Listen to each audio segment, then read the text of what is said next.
नारायण नारायण नारायण नारायण। कल के प्रसंग में महाभारत के भीष्म पर्व में ये जो 25वां अध्याय, जो कि श्रीमद् भगवद गीता का प्रथम अध्याय है, धृतराष्ट्र ने पूछा संजय को, धर्म क्षेत्रे कुरुक्षेत्रे समवेतायुत्सवः मामका पांडवाश्चैव किम कुर्वत संजय। तो कल यहाँ 12 श्लोकों का संक्षेप में अर्थ रखा गया। भगवान भाष्यकार ने श्रीमद् भगवद गीता के भाष्य में उपोद्घात यानी भूमिका में ये बात बताई है कि ये जो वैदिक सनातन धर्म है, ये प्रवृत्ति और निवृत्ति, पूरी शंकराचार्य जी कहते हैं कि अपने वैदिक सनातन धर्म के संपूर्ण शास्त्रों के बारे में अगर एक वाक्य में कहना हो तो वो वाक्य क्या है? प्रवृत्ति से निवृत्ति और निवृत्ति से निर्वृत्ति। तो भगवान भाष्यकार लिखते हैं कि जब सृष्टि की रचना हुई तो उसी समय मरीचि आदियों के लिए भगवान ने प्रवृत्ति धर्म और ये जो सनक सनंदन आदि थे उनके लिए निवृत्ति धर्म का विधान किया। तो इस प्रकार हम देखें कि ये जो श्रीमद् भगवद गीता है, तो हुआ क्या कि बहुत काल के बाद जब धर्मानुष्ठान करने वालों के अंतःकरण में कामनाओं का विकास होने से विवेक के द्वारा उचित अनुचित का जब वे नहीं निर्णय कर पाए तो उससे अधर्म से धर्म जो है वो दबता जाने लगा और अधर्म की वृद्धि होने लगी। अब ऐसी स्थिति में जो भगवान हैं उनको इस जगत की स्थिति को सुरक्षित रखना है, इसलिए नारायण नामक श्री विष्णु भगवान भूलोक के ब्रह्म की अर्थात भूदेवों यानी ब्राह्मणों के ब्राह्मणत्व की रक्षा करने के लिए श्री वसुदेव जी से श्री देवकी जी के गर्भ में अपने अंश से लीला विग्रह से श्री कृष्ण रूप में प्रकट हुए। यह प्रसिद्ध है। तो यहाँ भगवान भाष्यकार ने सबसे पहले अपने उपोद्घात में ये बात बताई है कि भगवान कृष्ण का अवतार क्यों हुआ। ब्राह्मणत्व की रक्षा से ही वैदिक धर्म सुरक्षित रह सकता है, क्योंकि वर्णाश्रमों के भेद उसी के अधीन है। अब इन्होंने क्या किया, भगवान ने भूतों पर दया करने की इच्छा से यह सोचकर कि अधिक गुणवान पुरुषों द्वारा ग्रहण किया हुआ और आचरण किया हुआ धर्म अधिक विस्तार को प्राप्त होगा, तो हम देखते हैं कि भगवद गीता में शोक मोह रूप महत समुद्र में डूबे हुए अर्जुन को दोनों ही प्रकार के वैदिक धर्मों का उपदेश किया। उक्त दोनों प्रकार के धर्मों को भगवान ने जैसे जैसे कहा था, ठीक वैसे ही सर्वज्ञ भगवान वेद व्यास जी ने गीता नामक 700 श्लोकों के रूप में ग्रथित किया। ऐसा ये जो गीता शास्त्र है संपूर्ण वेदार्थ का सार संग्रह रूप है और इसका अर्थ क्योंकि हर कोई इसको नहीं समझ सकता, तो भगवान भाष्यकार लिखते हैं कि यद्यपि अब 5000 वर्ष यानी 5000 वर्ष से ज़्यादा हो गए हैं, तो इसमें अनेक लोग, अनेक विद्वान इसका अर्थ प्रकट करने के लिए पदच्छेद, पदार्थ, वाक्यार्थ, आक्षेप, समाधान पूर्वक उसकी विस्तृत व्याख्याएं ये हुई हैं। तो फिर भगवान भाष्यकार को कलम क्यों उठानी पड़ी? कहते हैं कि ये जितनी व्याख्याएं हुई हैं वो परस्पर अत्यंत विरुद्ध है और अनेक अर्थ ग्रहण किए जाते देखकर उपोद्घात में भगवान भाष्यकार लिखते हैं कि विवेक पूर्वक अर्थ निश्चित करने के लिए मैं संक्षेप से व्याख्या करूंगा। यानी ये जो 700 श्लोकों पर भगवान भाष्यकार आदि शंकराचार्य जी, भगवान शंकर के अवतार का ये जो भाष्य उपलब्ध होता है, तो दृष्टिकोण भगवान भाष्यकार का यही है कि विवेक पूर्वक अर्थ निश्चित करने के लिए मैं संक्षेप से व्याख्या करूंगा। यानी हमको प्रामाणिक महापुरुष के द्वारा, यानी भगवान शंकर के अवतार के द्वारा हमें अगर ये वस्तु उपलब्ध हो जाए तो फिर ज़्यादा भटकने की जरूरत नहीं है। संक्षेप में इस गीता शास्त्र का प्रयोजन परम कल्याण अर्थात कारण सहित संसार की अत्यंत उपरति रूप है। यह परम कल्याण सर्व कर्म संन्यास पूर्वक आत्मज्ञान निष्ठा रूप धर्म से प्राप्त होता है। 4 पुरुषार्थ हैं, धर्म, अर्थ, काम और मोक्ष। तो यहाँ भगवान भाष्यकार कहना ये चाह रहे हैं कि जो प्रवृत्ति धर्म है वो अगर ठीक ठीक उसका वर्णाश्रम के धर्मों के अनुसार व्यक्ति प्रवृत्ति धर्म का पालन करेगा तो उसका जो पर्यवसान है वो निवृत्ति धर्म में होगा और उसी में परम कल्याण है। इसी गीतार्थ रूप धर्म को लक्ष्य करके स्वयं भगवान ने ही अनुगीता में कहा है। क्या कहा है? ब्रह्म के परम पद को यानी मोक्ष को प्राप्त करने के लिए यह गीतोक्त ज्ञान निष्ठा रूप धर्म ही सुसमर्थ है। भगवान भाष्यकार भगवान कृष्ण का महाभारत में आगे चल के जो अनुगीता में वाक्य आया है उसका उदाहरण देकर कह रहे हैं कि ब्रह्म के परम पद को यानी मोक्ष को प्राप्त करने के लिए गीतोक्त ज्ञान निष्ठा रूप धर्म ही सुसमर्थ है। तो यहाँ गीता शास्त्र में अंत में अर्जुन से कहा है सर्वधर्मान परित्यज्य मामेकम शरणम व्रज।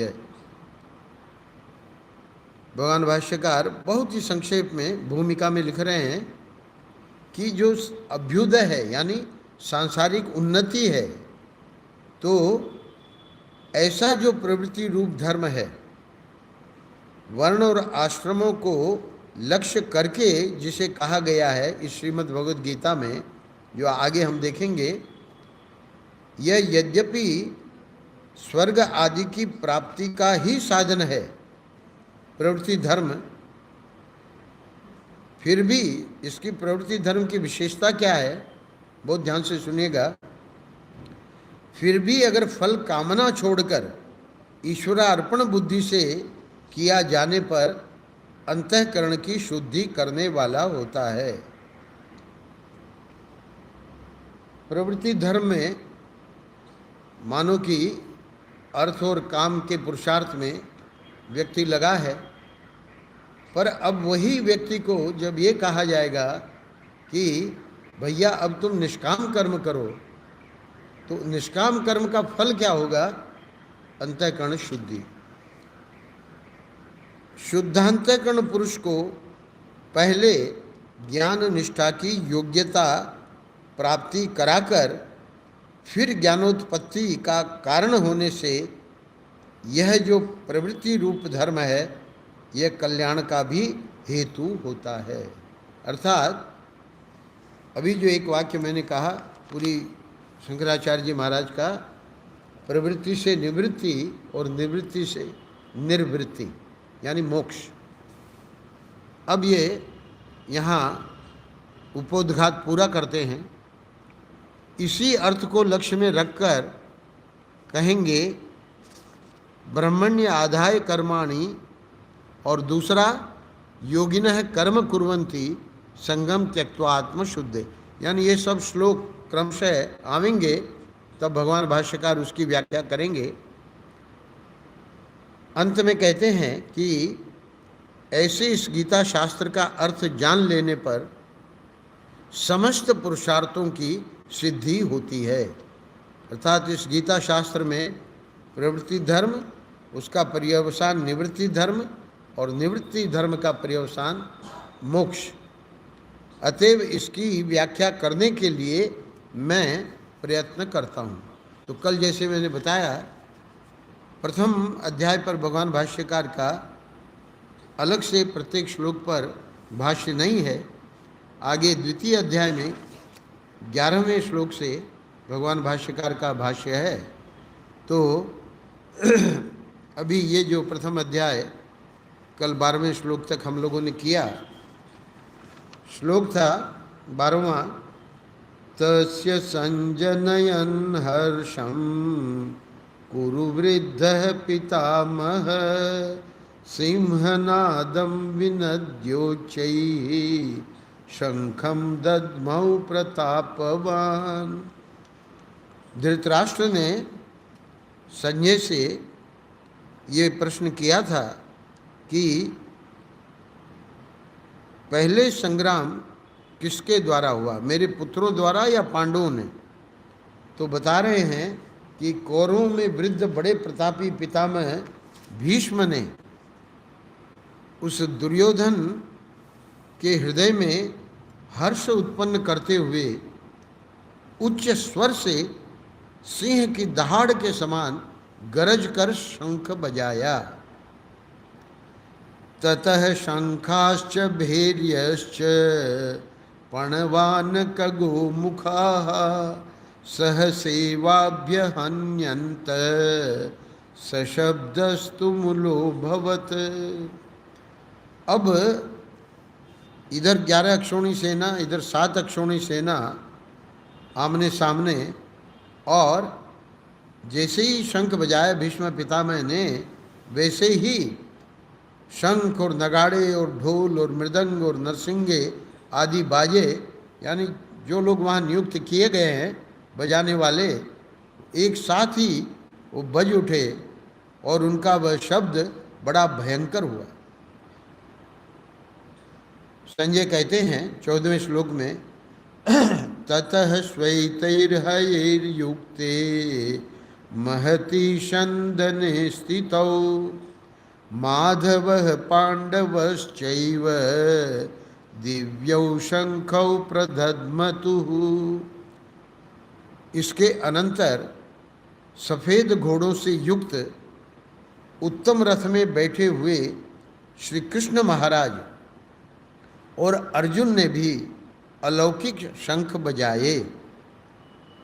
उनके नाम भी दे रहे हैं अगले श्लोक में। पांचजन्यम ऋषिकेशो देवदत्तम धनम जयः पौंड्रम दद्मौ महाशंखम भीमकर्मावृकोदरः। श्री कृष्ण महाराज ने पांचजन्य नामक शंख बजाया और अर्जुन ने देवदत्त नामक शंख बजाया। इसके अतिरिक्त पौंड्रम दद्मौ महाशंखम, भयानक कर्म करने वाले भीमकर्मा वृकोदर है। कौन? भीमसेन। उन्होंने पौंड्र नामक महाशंख बजाया। इतना ही नहीं, अनंत विजयम राजा कुंती पुत्रो युधिष्ठिरः नकुलः सहदेवश्च सुघोषमणिपुष्पकौ। कुंती पुत्र राजा युधिष्ठिर ने अनंत विजय नामक और नकुल तथा सहदेव ने सुघोष और मणिपुष्पक नामक शंख बजाए। आगे क्या होता है उसका वर्णन कर रहे हैं। कह रहे हैं कि 17वें और 18वें श्लोक में काशीराज भी थे, शिखंडी भी थे, धृष्टद्युम्न थे, राजा विराट थे, सात्यकी थे, राजा द्रुपद थे, यहाँ तक कि द्रौपदी के 5 पुत्र और बड़ी भुजा वाले सुभद्रा पुत्र अभिमन्यु। संजय कह रहे हैं, हे राजन, सब ओर से अलग अलग शंख बजाए गए।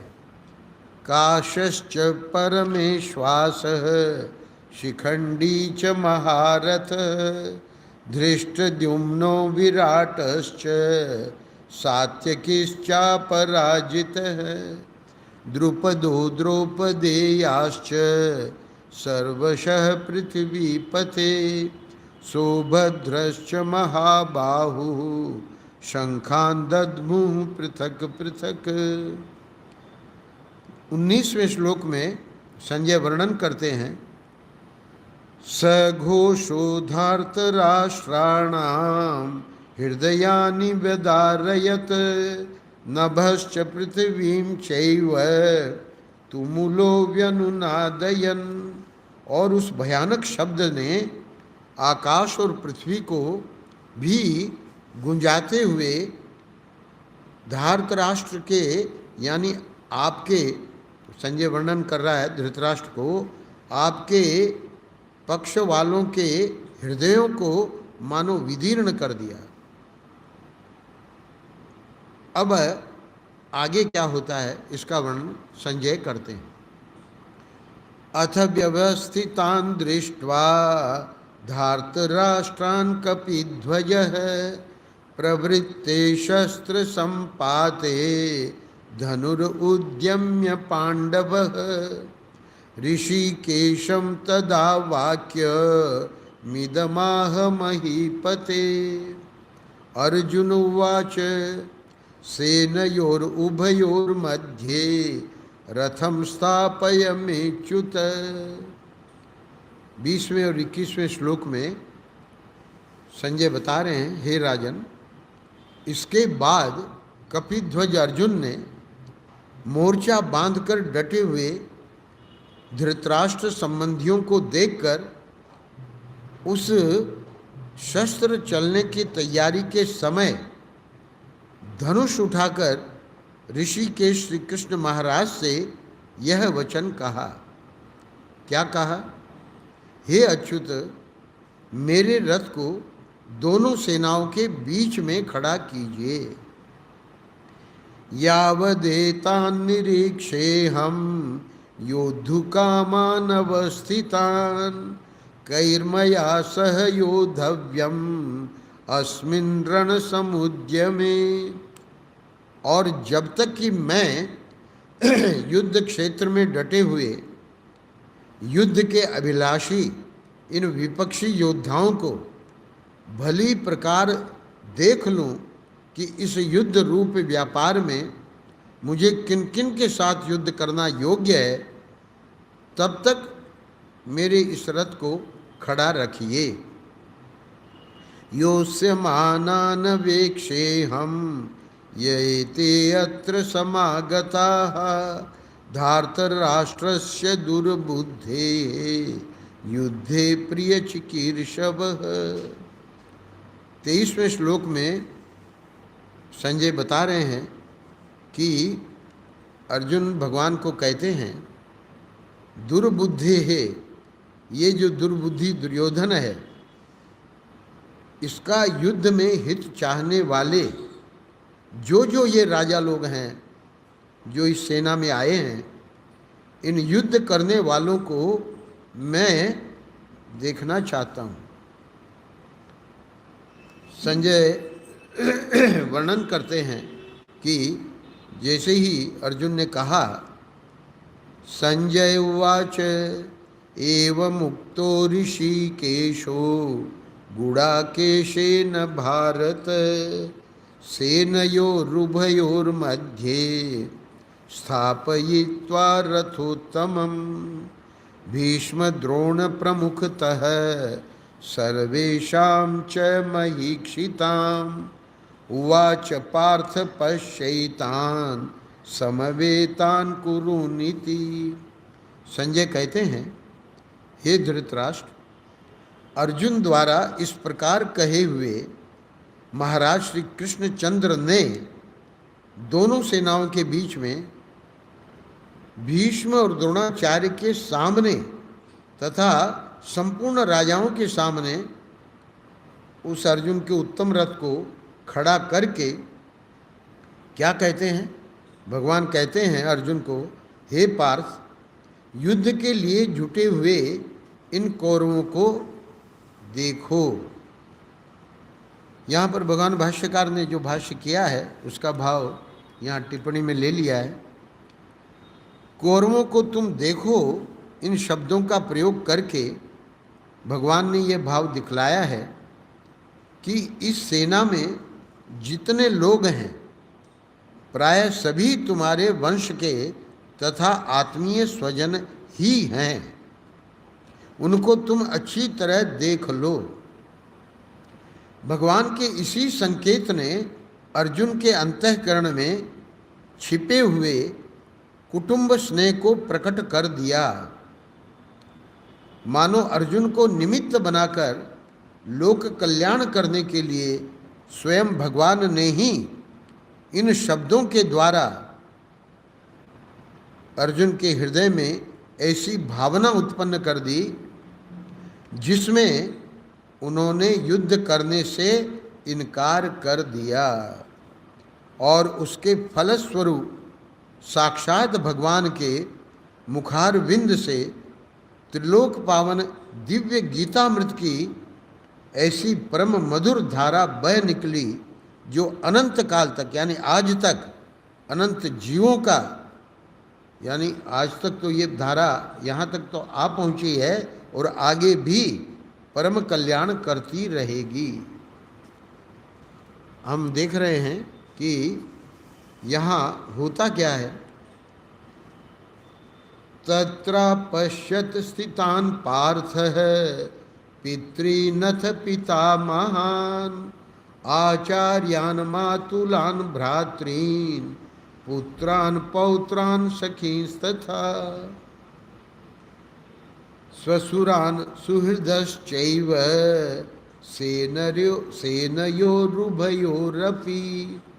इसके बाद पृथापुत्र अर्जुन ने उन दोनों ही सेनाओं में स्थित, यानी बीच में है रथ, तो इधर भी सामने भी दृष्टि है और अपनी सेना में भी उसको पता ही है कौन कौन है। ताऊ चाचों को, दादों परदादों को, गुरुओं को, मामाओं को, भाइयों को, पुत्रों को, पौत्रों को तथा मित्रों को, ससुरों को और सुहृदों को भी देखा। तान समीक्षस कौन्तेय सर्वान् बंधून् अवस्थितान् कृपया परयाविष्टो विषीदन्निदम् अब्रवीत्। उन उपस्थित संपूर्ण बंधुओं को देखकर वे कुंती पुत्र अर्जुन अत्यंत करुणा से युक्त होकर शोक करते हुए यह वचन बोले। अर्जुन उवाच दृष्ट्वेमं स्वजनं कृष्ण युत्सुं समुपस्थितं सीदन्ति मम गात्राणि। अपनी स्थिति बता रहा है। मुखम च परिशुष्यति वेपतुश्च शरीरे में रोमहर्षश्च जायते। अर्जुन कहते हैं, हे कृष्ण, युद्ध क्षेत्र में डटे हुए युद्ध के अभिलाषी इस स्वजन समुदाय को देखकर मेरे अंग शिथिल हुए जा रहे हैं, मेरा मुख सूखा जा रहा है तथा मेरे शरीर में कंप एवं रोमांच हो रहा है। गांडीवं स्रंसते हस्तात् त्वक्चैव परिदह्यते न च शक्नोम्यवस्थातुं भ्रमतीव च मे मनः। अर्जुन कहते हैं, हे प्रभु, हाथ से गांडीव धनुष गिर रहा है और त्वचा भी बहुत जल रही है, तथा इतना ही नहीं, मेरा मन जो है वो भ्रमित सा हो रहा है, इसलिए मैं खड़ा रहने को भी समर्थ नहीं हूँ।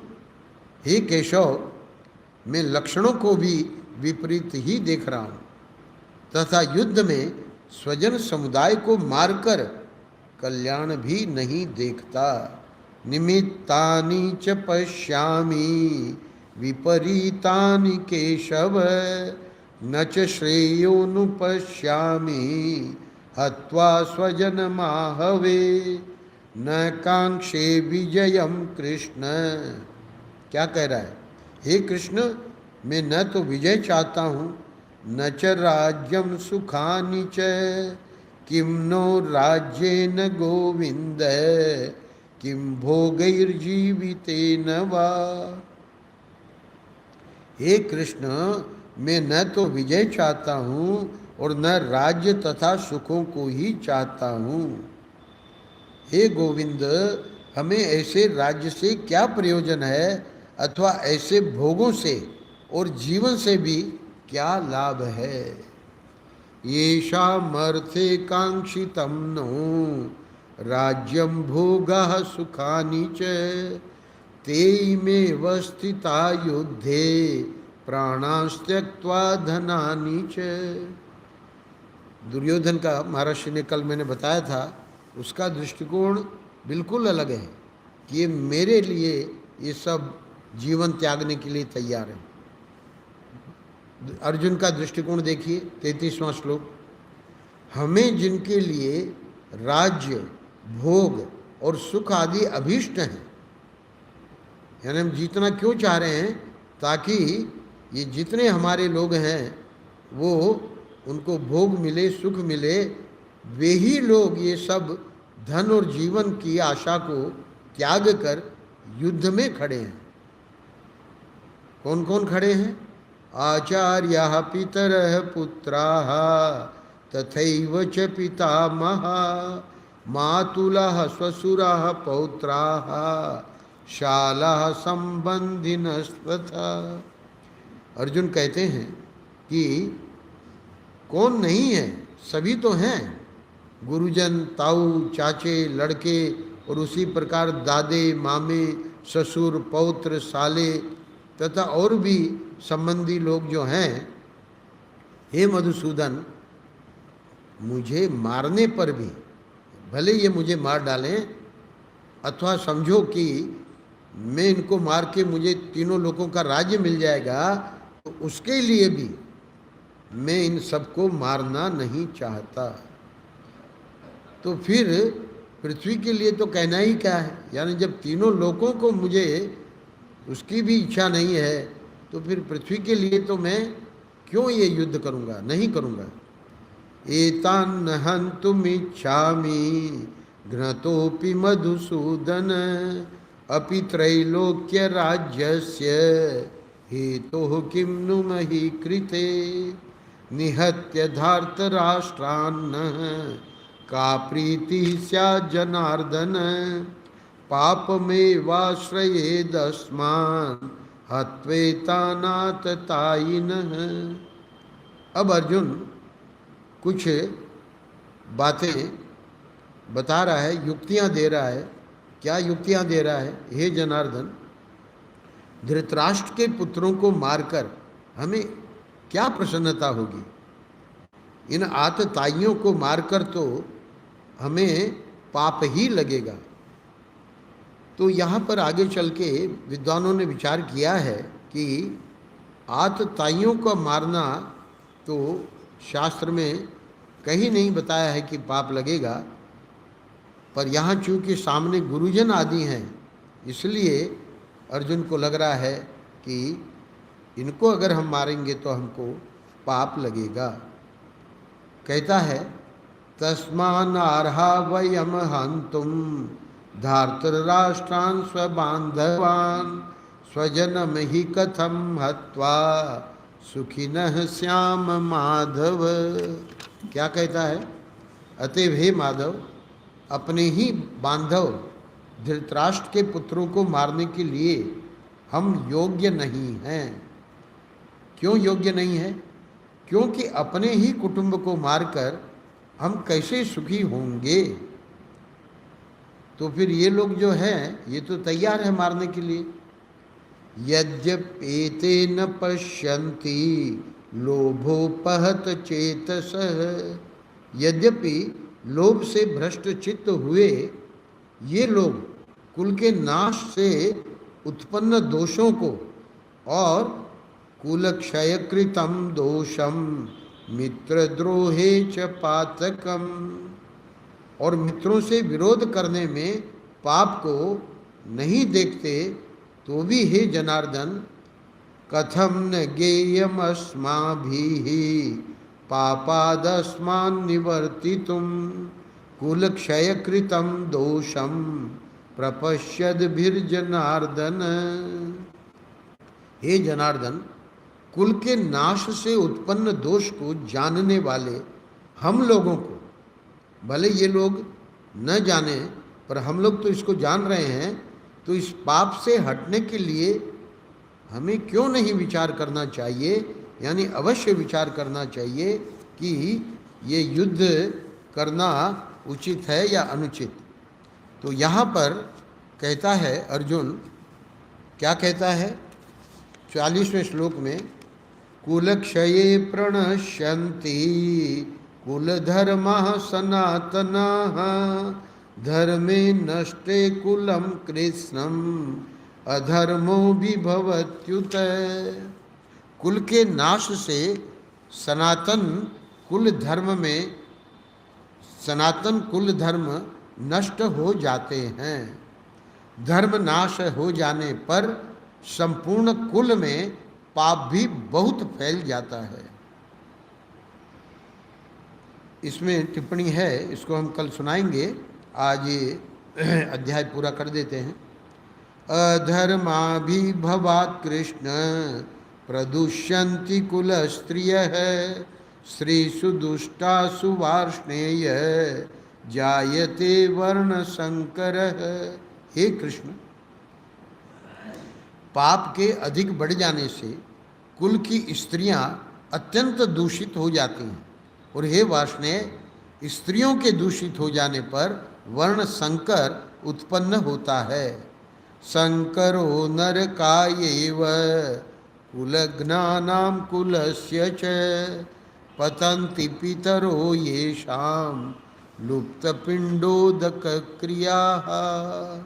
वर्ण संकर कुल घातियों को और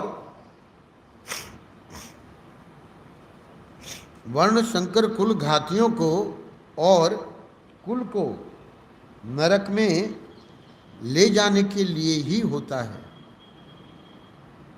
लुप्त हुई पिंड और जल की क्रिया वाले अर्थात श्राद्ध और तर्पण से वंचित इनके पितर लोग भी अधोगति को प्राप्त होते हैं।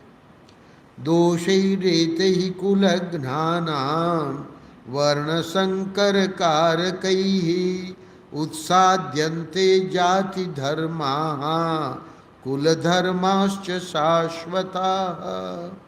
इन वर्ण संकर कारक दोषों से कुल घातियों के सनातन कुल धर्म और जाति धर्म नष्ट हो जाते हैं। उत्सन्न कुल धर्माणां मनुष्याणां जनार्दन नरके नियतं वासो भवतीत्यनुशुश्रुम। 40वें श्लोक में अर्जुन कहते हैं, हे जनार्दन, जिनका कुल धर्म नष्ट हो गया है, ऐसे मनुष्यों का अनिश्चित काल तक नरक में वास होता है, ऐसा हम सुनते आए। अहो बत महत पापम कर्तुम व्यवसिता वयम यद राज्य सुख लोभेन हंतुम स्वजन मुज्यता। बड़ा शोक अनुभव कर रहा है, हाँ हम लोग बुद्धिमान होकर भी महान पाप करने को तैयार हो गए हैं। जो राज्य और सुख के लोभ से स्वजनों को मारने के लिए उद्यत हो गए हैं, अर्जुन कहता है यदि माम प्रतीकारम अशस्त्रम शस्त्र पाणय धार्तराष्ट्रारणे हन्यु तन में क्षेमतरम भवेत। 46वें श्लोक में अर्जुन ने स्पष्ट कह दिया कि यदि मुझ शस्त्र रहित एवं सामना न करने वाले को शस्त्र हाथ में लिए धार्तराष्ट्र के पुत्र रण में मार डालें तो वह मारना भी मेरे लिए अधिक कल्याणकारक होगा।